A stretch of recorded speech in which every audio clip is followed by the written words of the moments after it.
Shamoun critiqued David Wood because he said that you can't make your Christianity anti-Islam, right?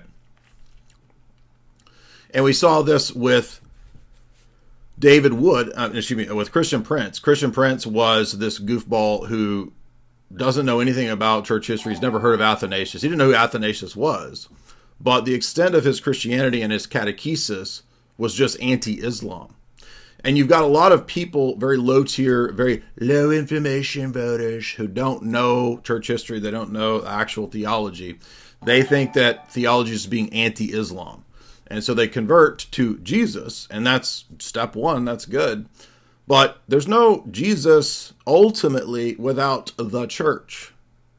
Jesus set up a church, not 3,000 different conflicting ones, and not 5 different rival, quote, apostolic ones like he thinks. And the amazing thing is that he even admits over and over in his streams that the reason he's not Orthodox is precisely that he would have to start over and be catechized. And because the Roman Catholics give him communion. But that doesn't show that it's true just because they give you communion. That's a terrible argument and justification. And other sort of emotive reasons that are not good reasons, which again, I think goes back to this almost charismatic influence that we see with Sam Shamoun. I'm just over here manifesting, dog. I'm just manifesting, dog. Can't stop manifesting. So again, the problem is that he's not catechized. Okay, so he just learned about apostolic succession and post-apostolic fathers not too long ago, right? He was doing a commentary on the stream that Trent Horn did. Trent Horn talked about the apostolic fathers in his debate and showed that they teach apostolic succession. So when Shamoun reviews that, he says, this is blowing my mind. This is blowing my mind. So you didn't know that the apostolic fathers have apostolic succession? I mean, this is like basics, right? So you got a person who learned a lot of the Bible as a Protestant and learned a lot of Islamic arguments as a Protestant and was a very proficient, even as a Calvinist, debater against Islam. But Christianity is not Calvinism, it's not Protestantism, and it's not your made-up church of apostolic that exists amongst a bunch of sects and splits and schisms. And he even defends Marmari, who created his own denomination. It doesn't make any sense. So why is this? He doesn't know anything about the divine energies. He doesn't know anything about Christology. He doesn't know anything about the patristic teaching and the ecumenical council's teachings. And so he's wandered into papism because he thinks that that's going to make it easy for him and it's going to give him a broader reach amongst the so-called Christian YouTube audience or whatever. Well, you can make that decision if you want, but the problem is that the papacy itself is a spiritual delusion. And I'm going to show you that. We're going to look at William Albrecht's terrible argumentation about the papacy, how low tier it is. But again, the key point is that Sam Shamoun has no teaching blessing. No one becomes a teacher that's self-appointed. It doesn't exist. In fact, even in the Roman Catholic world, it's not really supposed to exist.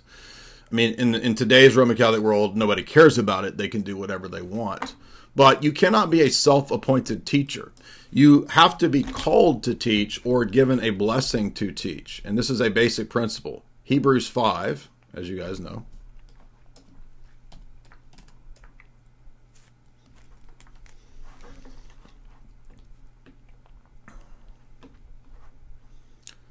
For every high priest taken from among men is appointed for men in things that pertain to God. He may offer both sacrifices, gifts and sacrifices for sins. He can have compassion on those who are ignorant and go astray, because he himself is also subject to weaknesses. But because of this, he is required, as for the people, so as for himself, to offer sacrifices for sins. No one takes this honor of priesthood and teaching, etc., on themselves, but they are called to it. What bishop, priest, or authority has actually called Sam Shamoun to his parachurch ministry? Now, I don't personally have a big deal with people debating or this or that. The problem is that Sam Shamoun presents himself as having this ministry, right? And it doesn't matter that you defeat Muslims in a debate. That's not what makes the ministry valid. The question is, Who appointed you to have ministry? Who appointed you to have that? You have to be under some authority. But nobody knows what priest, bishop, or what blessing from the episcopacy was given to Sam Shamoun to have a public ministry. It's just self-appointed, like many of the online YouTube crowd. Just like Christian Prince, who has no church, who has no blessing, Sam Shamoun's church is the one that he's invented in his head that is, quote, apostolic, meaning Oriental, Assyrian Church of the East, Roman Catholic, and Orthodox, and apparently also many Protestants that he just happens to like that week. They're all somehow part of the apostolic church. But if you go back to the Niceno-Constantinopolitan Creed, when the Cappadocians who wrote the creed and compiled that creed put one Holy Catholic and Apostolic Church, what do you think they meant? Do you think that when they wrote that, they meant the Novatianists? Did they mean the schismatics of that time? Did they mean the Eunomians? They meant that there is one canonical, visible church structure, and that one Holy Catholic and Apostolic Church is the only one. And the Church Fathers unanimously clearly teach that any heresy or schism is a leaving of that body. There are no schisms in a literal sense, in the sense of two churches out of communion, right?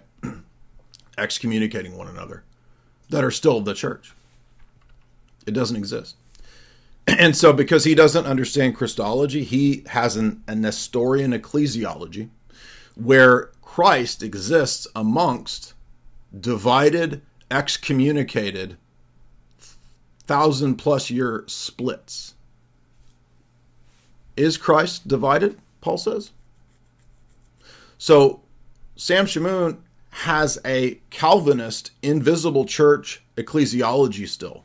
He's an ecclesiological heretic. That's the main problem right here.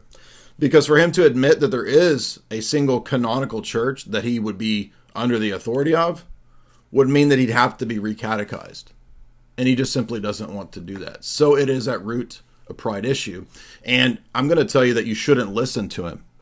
Not because he's wrong about Islam or something like that, but he's just a self-appointed guy who claims to have sort of miraculous, weird, I don't even know what it is, like miracles happen that confirm his, quote, ministry.